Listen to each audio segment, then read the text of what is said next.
Putri Chandrawati menjalani sidang tuntutan di Pengadilan Negeri Jakarta Selatan. Jaksa penuntut umum meminta majelis hakim menjatuhkan hukuman pidana 8 tahun penjara kepada istri Ferdy Sambo dalam kasus pembunuhan berencana ajudannya Brigadir Yosua Huta Barat. Untuk membahasnya lebih dalam, kita sudah terhubung melalui sambungan Zoom dengan kuasa hukum Putri Chandrawati, Febri Diansyah. Selamat sore, Mas Febri.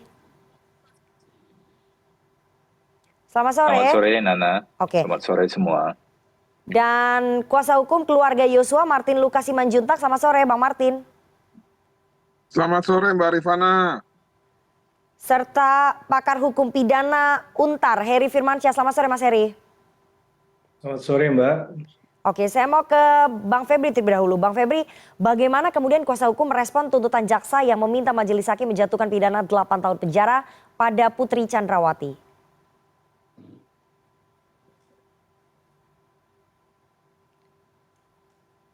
Ya, pertama tentu kami harus hargai, kita harus hargai tugas yang sudah dilakukan oleh jaksa penuntut umum.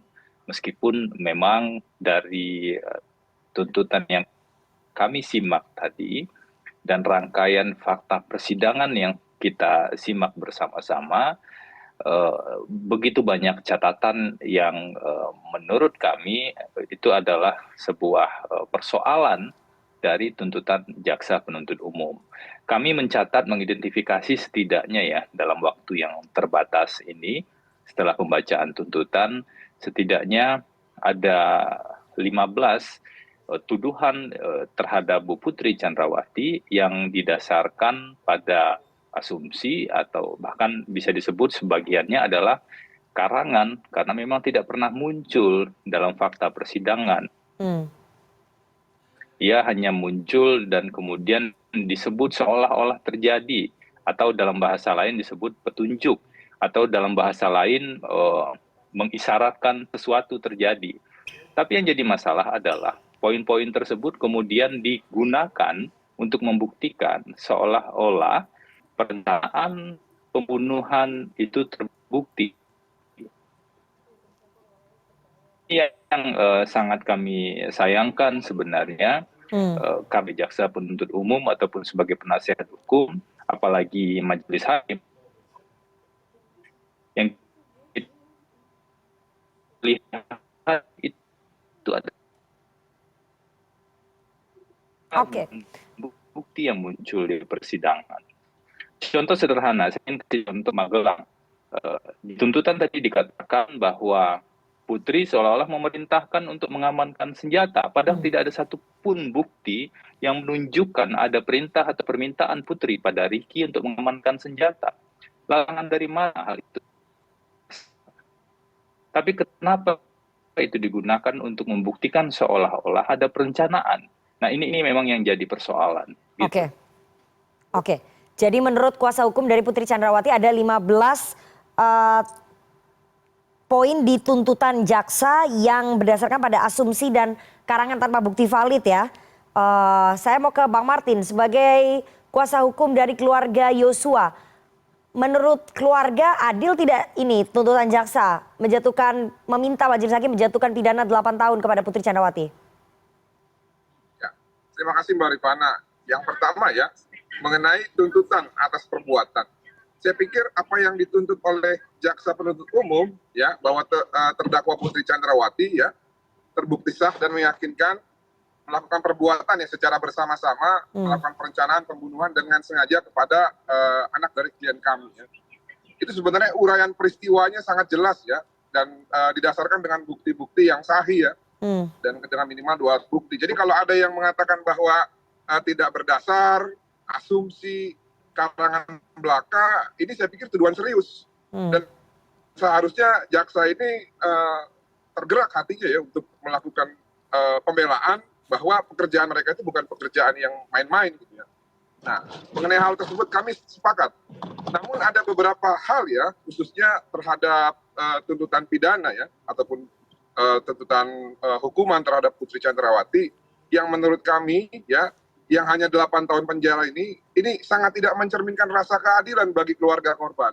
Ya, di dalam hal yang memberatkan ya, di situ disampaikan bahwa Putri ini berbelit-belit, Putri ini menimbulkan kegaduhan, Dan juga akibat apa yang disampaikan oleh Putri Chandrawati kepada Verdi Sambo yang diduga bohong ya, dan sudah ditegaskan oleh jaksa penuntut umum bahwa tidak ada pemerkosaan, maka ini menurut saya hal yang sangat serius dan hal yang sangat menjadi pemicu hilangnya nyawa anak klien kami. Oleh karena itu, keluarga merasa bahwa tuntutan tersebut tidak mewakili rasa keadilan keluarga maupun para simpatisan dan juga orang-orang yang peduli akan tegaknya hukum yang ada di Indonesia. Demikian, terima kasih. Oke, kalau dari sisi kuasa hukumnya Putri Chandrawati mengatakan bahwa poin-poin tuntutan jaksa penuntut umum ini asumsi ataupun asumtif dan tanpa bukti yang valid. Di sisi lain menurut kuasa hukum keluarga Brigadir Yosua, tuntutan jaksa penuntut umum ini tidak mencerminkan rasa keadilan bagi keluarganya Yosua yang ditinggalkan. Pak Heri, saya ingin tanya, secara objektif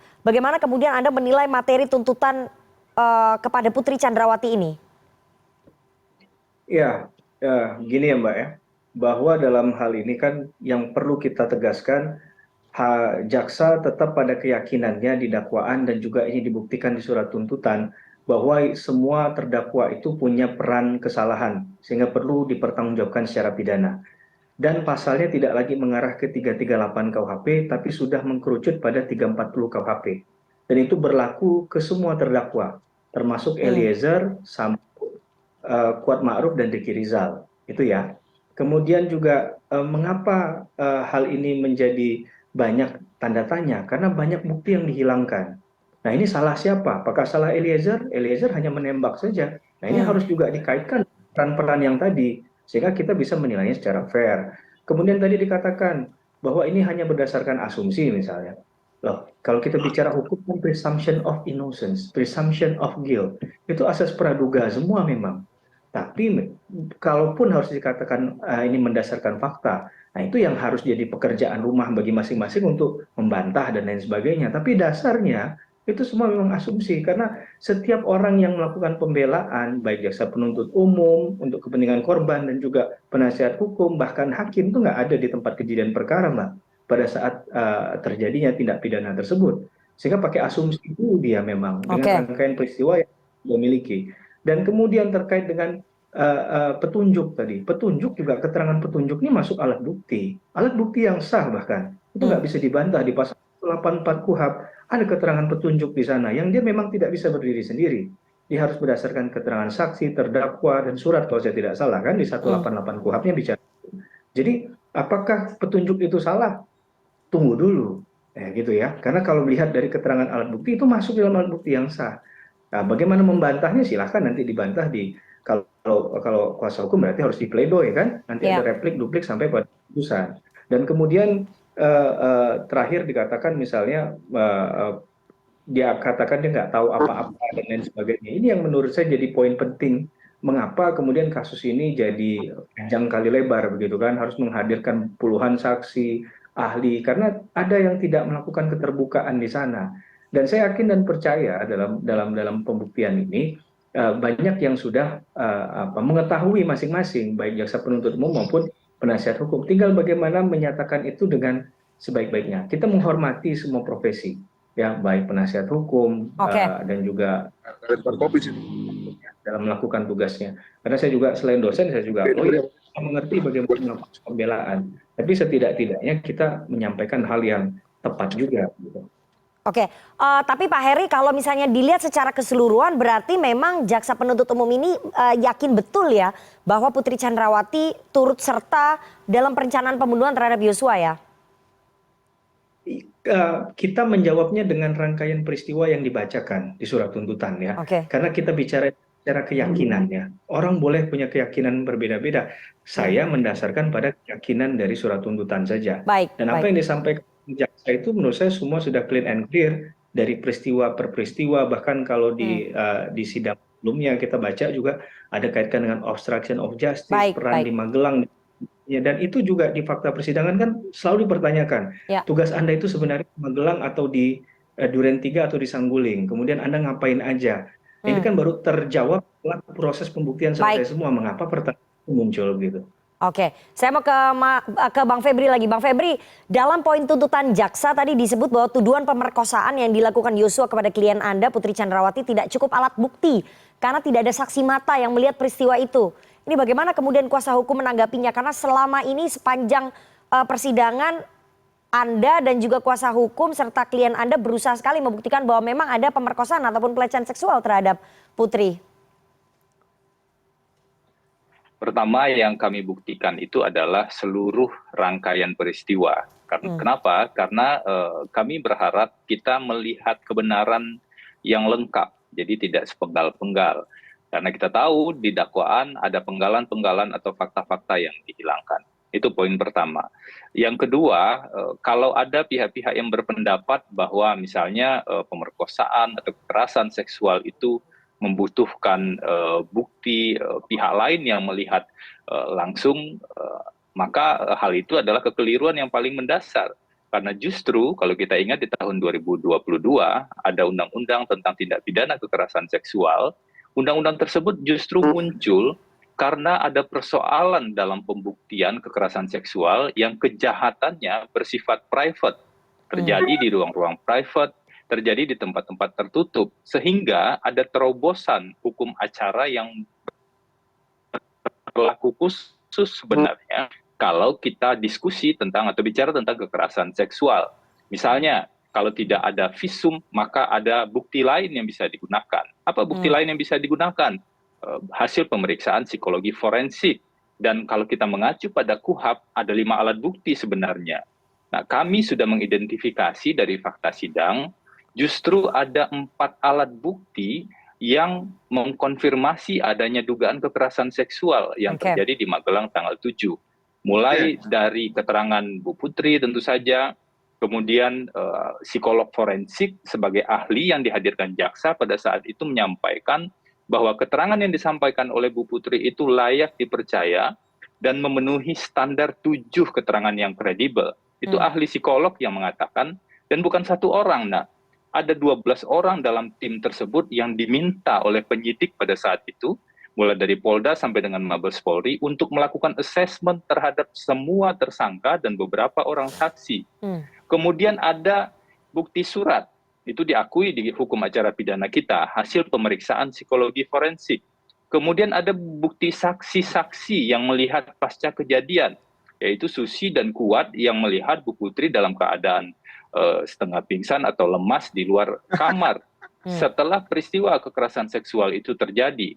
Kemudian ada keterangan Richard Eliezer yang mengatakan bahwa ia ditelepon oleh Bu Putri saat itu dalam keadaan menangis.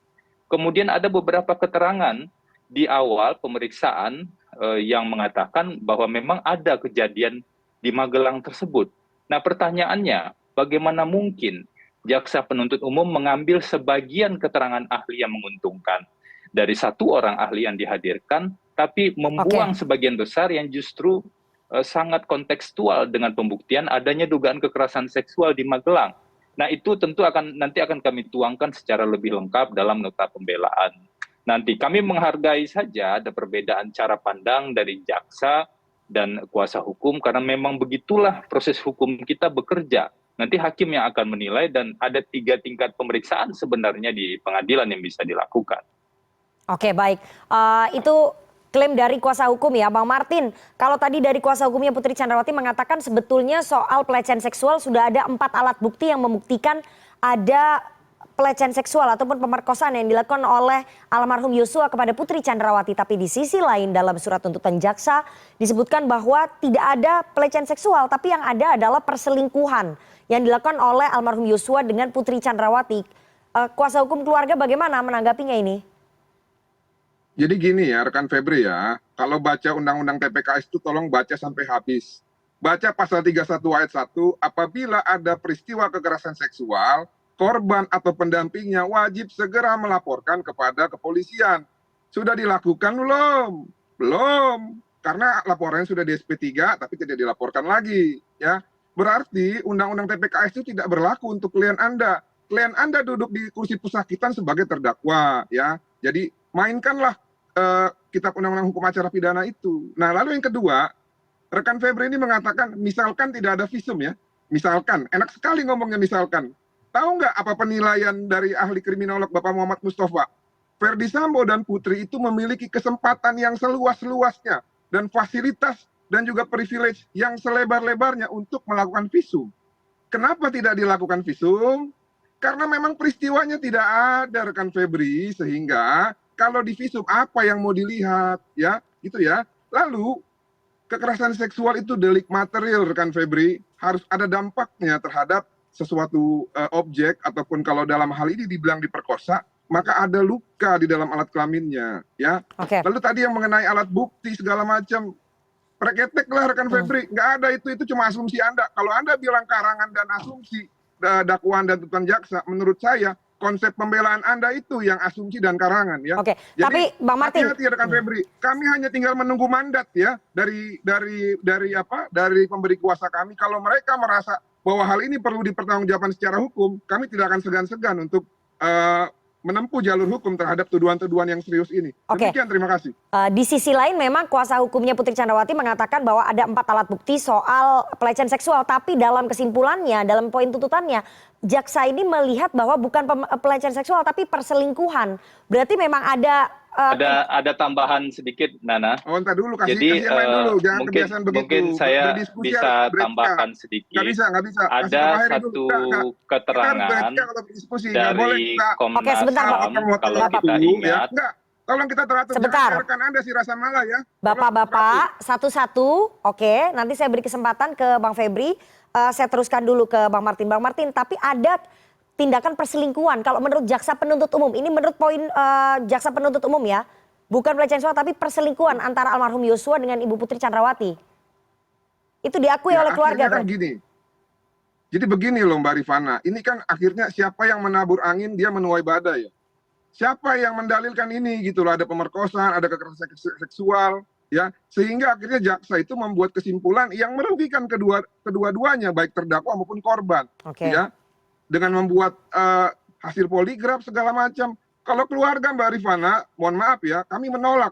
Ya karena kami tahu Joshua itu moralitasnya seperti apa. Dan Joshua mempunyai calon istri yang lebih cantik daripada Bu Putri dan jauh lebih muda. Demikian, terima kasih. Oke, itu poin dari kuasa hukum keluarga. Silakan Bang Febri menanggapi. Tadi yang soal Komnas HAM apa?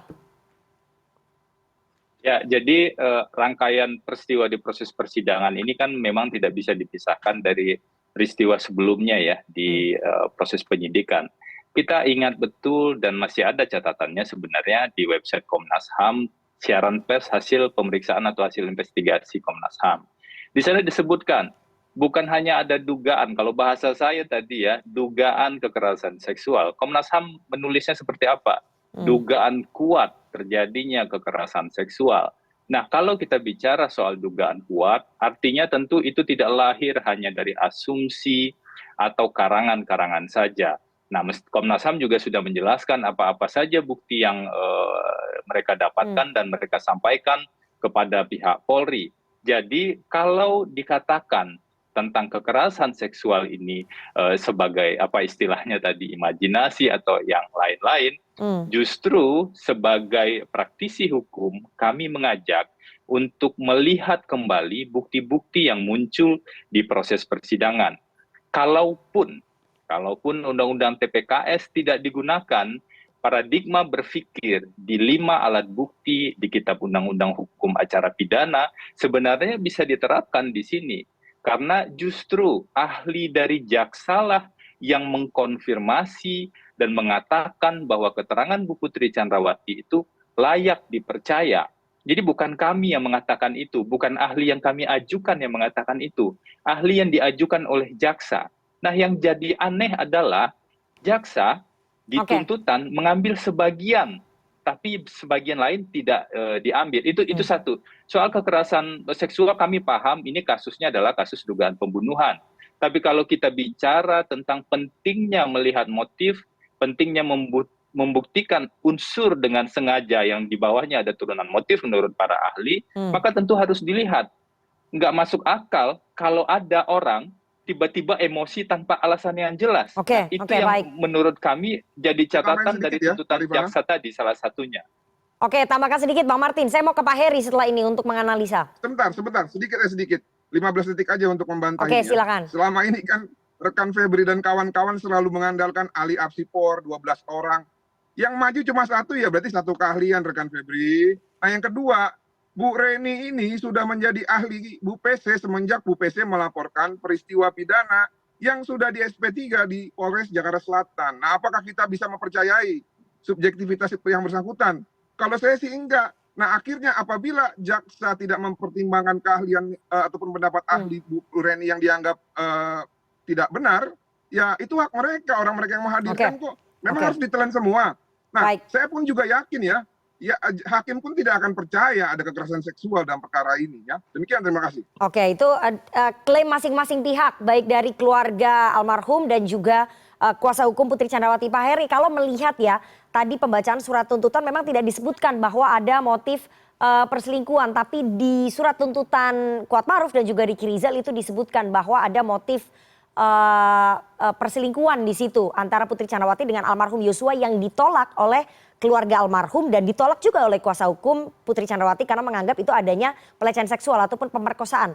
Anda melihatnya bagaimana ini? Kenapa kemudian JPU bisa menyimpulkan sampai ke situ soal perselingkuhan, Pak Heri?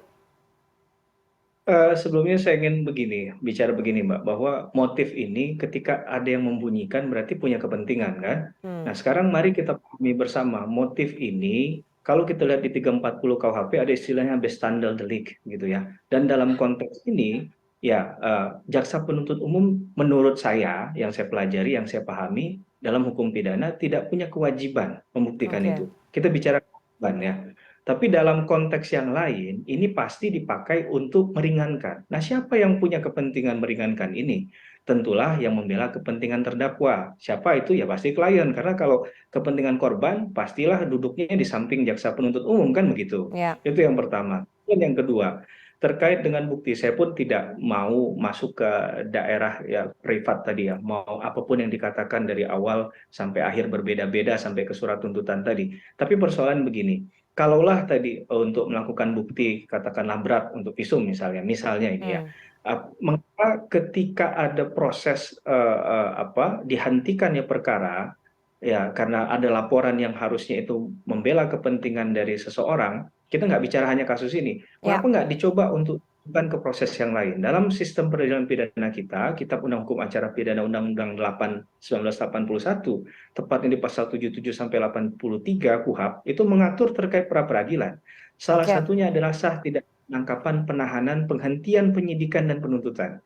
Nah, menurut saya itu poinnya. Sehingga kalau memang ini digiring dari awal pembelaan, itu boleh saja, sah saja. Saya nggak masuk ke ranah privat di antara keduanya. Tapi yang ingin kan adalah mengapa kemarin miss di situ, tidak dilakukan itu, sehingga bunyinya dari awal konsisten ini. Kalau itu dilakukan dari proses peradilan ya, sehingga kita bisa menilai memang dari awal ada persoalan yang tidak dikatakanlah tidak bisa diterima oleh kepentingan hukum terdakwa, bahwa itu merugikan dia, seharusnya itu bisa jadi buktinya dia kan di pengadilan kan, dan ini saya rasa bisa jadi lebih mudah untuk kita menilai apakah memang benar dari awal yang salah yang menghentikan penyidikannya atau ada yang salah dalam proses pelaporannya. Kira-kira begitu sih, Mbak.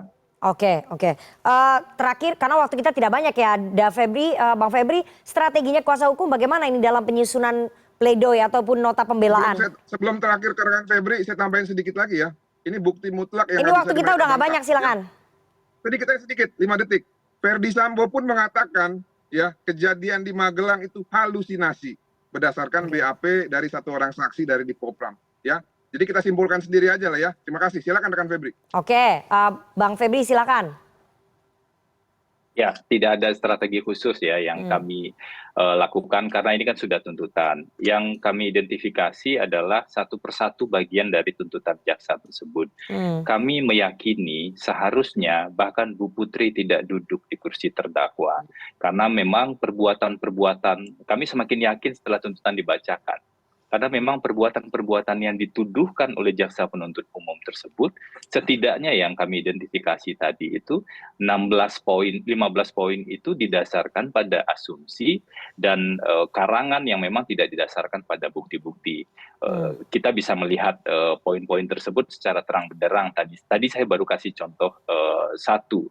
Dan juga ada beberapa tuduhan-tuduhan itu hanya didasarkan pada satu alat bukti, satu keterangan saksi yang berdiri sendiri, tidak berkesesuaian dengan bukti-bukti yang lain.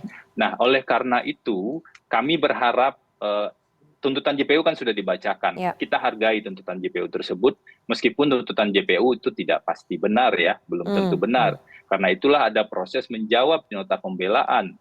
Dari jawab-menjawab inilah nantinya majelis hakim akan menilai. Apa penilaian majelis hakim? Itu domain dari majelis hakim. Tapi kami akan berupaya semaksimal mungkin untuk melihat satu persatu dan tetap objektif berdasarkan bukti yang ada di proses persidangan. Dan kami cukup yakin kalau kita mengikuti fakta di persidangan dan mengujinya berdasarkan rule aturan hukum yang berlaku, harusnya bahkan Bu Putri tidak duduk di kursi terdakwa.